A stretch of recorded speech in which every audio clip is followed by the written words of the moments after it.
Hi, my name is Nate McCullough on behalf of ExpertVillage.com.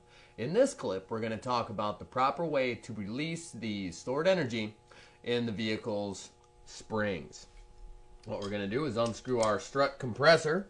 You're going to want to work from side to side when doing this. Let's start off here on the left. All right. Remove our safety pins for this guy. There we go.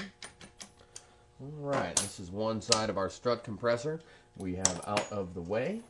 I'm going to go ahead and remove the other side.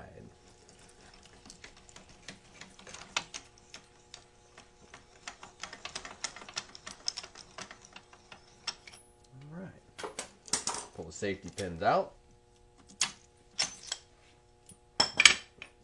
All right, that's the proper way to uncompress the vehicle's coil spring.